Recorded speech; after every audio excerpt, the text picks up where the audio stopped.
नमस्कार, आप देख रहे हैं कैपिटल टीवी बिहार। मैं हूं आपके साथ सृष्टि।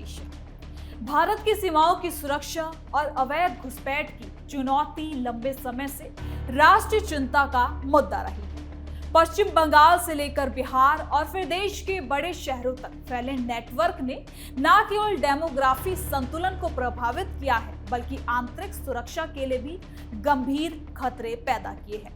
हाल ही में राष्ट्रीय जांच एजेंसी के जरिए शुरू की गई गहन जांच ने एक ऐसे गिरोह का पर्दाफाश किया जो बांग्लादेशी नागरिकों को अवैध रूप से देश में लाकर अलग अलग राज्य में बसाने का काम कर रहा है। ये मामला केवल घुसपैठ तक का नहीं है, बल्कि फर्जी दस्तावेजों, स्थानीय समर्थन और संगठित अपराध के बड़े जाल को उजागर करता है, जो उत्तर बिहार के सीमावर्ती जिलों से लेकर बेंगलुरु जैसे महानगरों तक फैला हुआ है। तो चलिए जरा विस्तार से जानते हैं क्या है ये पूरा मामला।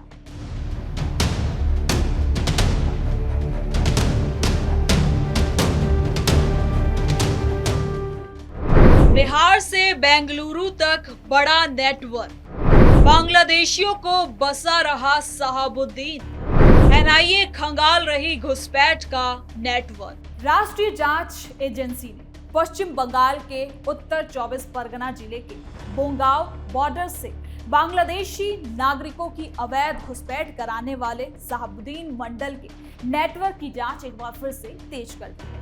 एजेंसी को यह संदेह है कि इस नेटवर्क के मास्टरमाइंड साहबुद्दीन मंडल का जाल उत्तर बिहार में भी फैला हुआ है। यहाँ फर्जी दस्तावेजों के जरिए बड़ी संख्या में बांग्लादेशियों को बसाया गया है।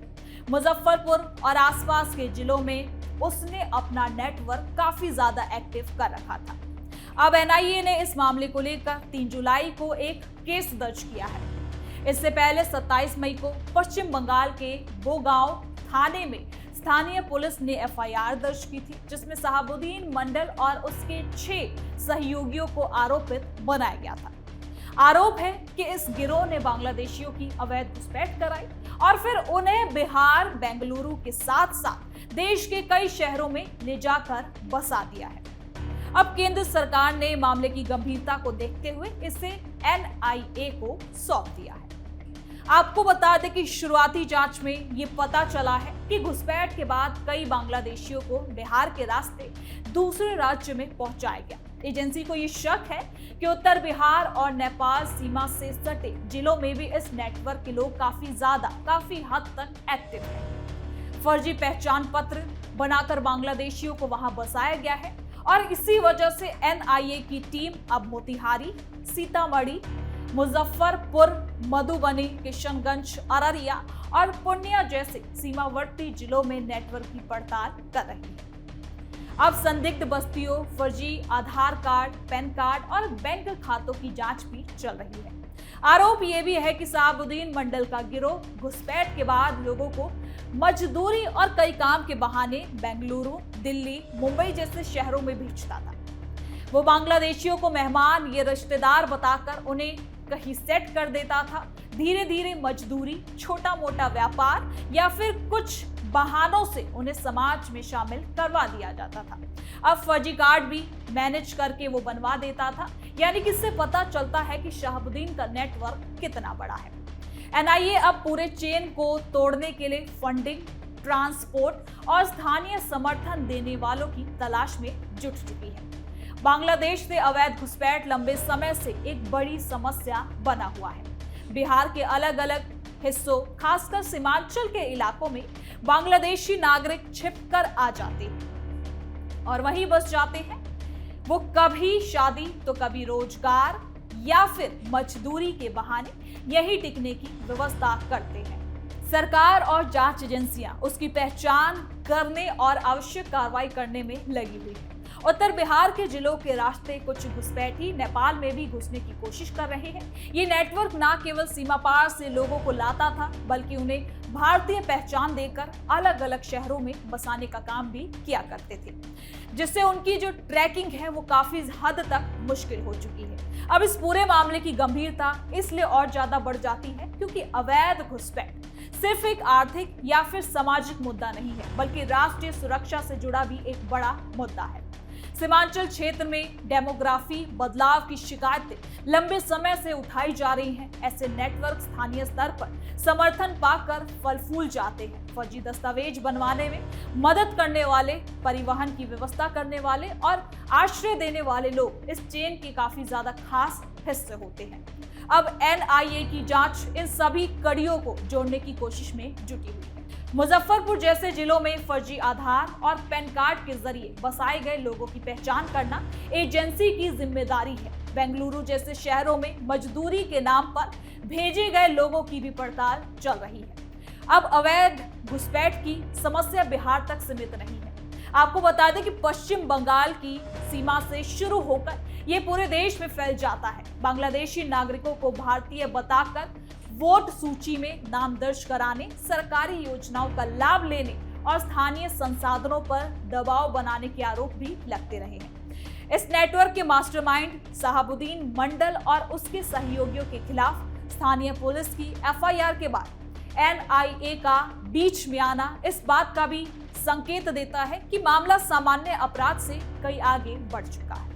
एजेंसी फंडिंग के सोर्सेज, ट्रांसपोर्ट रूट्स और स्थानीय सहयोगियों की पूरी एक लिस्ट को तैयार कर रही है ताकि पूरे नेटवर्क को जमीन से खत्म किया जा सके।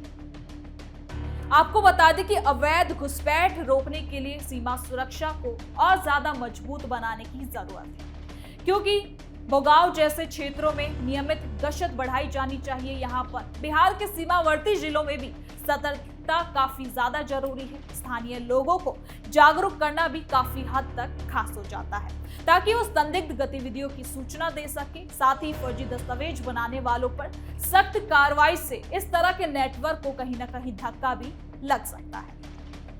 अब ये जांच सिर्फ एक व्यक्ति या गिरोह तक सीमित नहीं है। अगर पूरा नेटवर्क सामने आ जाता है, उजागर होता है, तो देश के कई शहरों में बसे अवैध घुसपैठियों की पहचान हो सकती है। इससे सुरक्षा व्यवस्था को मजबूत बनाने में मदद मिलेगी। सरकार पहले से ही ऐसी समस्याओं से निपटने के लिए कदम उठा रही है। अब आधार कार्ड और कई दस्तावेजों की सत्यापन यानी कि वेरिफिकेशन प्रोसेस को भी डिजिटल तरीके से और प्रभावी बनाया जा रहा है। मुजफ्फरपुर और आसपास के क्षेत्रों में जांच चल रही है। जांच जारी रहने से स्थानीय स्तर पर भी जागरूकता बढ़ रही है। लोग संदिग्ध गतिविधियों पर नजर रख रहे हैं। प्रशासन भी इसमें सहयोग कर रहा है। अब एनआईए की टीम को स्थानीय पुलिस का सहयोग मिल रहा है। जांच के नतीजे जल्द सामने आने की भी उम्मीद है। अगर नेटवर्क के और सदस्य भी इस पूरे मामले में गिरफ्तार होते हैं तो ये घुसपैठ के खिलाफ एक बड़ा कदम भी साबित हो सकता है।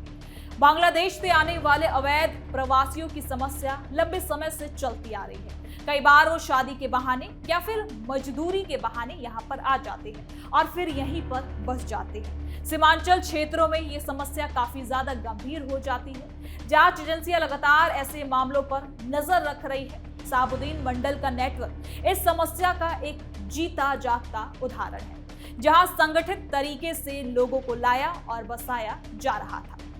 अब एनआईए की जांच से ये उम्मीद भी लगाई जा रही है कि पूरे तंत्र का पर्दाफाश होगा। फंडिंग से लेकर परिवहन और दस्तावेज बनाने तक हर कड़ी की जांच हो रही है। इससे आने वाले समय में ऐसे नेटवर्क को रोकने में मदद मिलेगी। साथ ही साथ सीमा सुरक्षा बल और स्थानीय प्रशासन के साथ तालमेल बढ़ाया भी जा रहा है। फर्जी दस्तावेजों की पहचान के लिए नई तकनीक का इस्तेमाल भी किया जा रहा है। ये मामला देश की आंतरिक सुरक्षा से जुड़ा हुआ है। अवैध घुसपैठ न केवल डेमोग्राफिक बदलाव लाती है बल्कि सुरक्षा खतरे भी पैदा कर देती है। अब इसलिए जांच को गंभीरता से लिया जा रहा है। साथ ही साथ शहाबुद्दीन मंडल और उसके सहयोगियों के खिलाफ कार्रवाई के साथ पूरे नेटवर्क को तोड़ना एजेंसी का अब एक टारगेट बन चुका है। मुजफ्फरपुर से बेंगलुरु तक फैले इस जाल को उजागर करने की प्रक्रिया भी जारी है और आगे कहीं ना कहीं बहुत बड़े खुलासे होने की संभावना भी जुटी हुई है, जिसमें सरकार लगातार कार्रवाई कर रही है। तो फिलहाल के लिए इस खबर में इतना ही। देखते रहिए कैपिटल टीवी बिहार।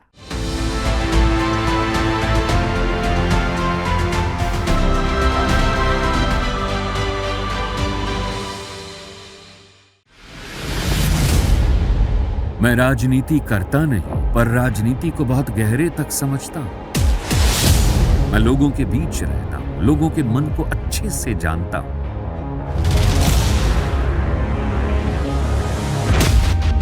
पब्लिक और पॉलिटिक्स की हर नब्ज को खूब पहचानता हूं। संघर्ष की सियासत से सत्ता के सिंहासन तक मैं हर खबर से खरा सच निकालता हूं। न कोई दौड़, न कोई race. Capital B, Uttar Pradesh.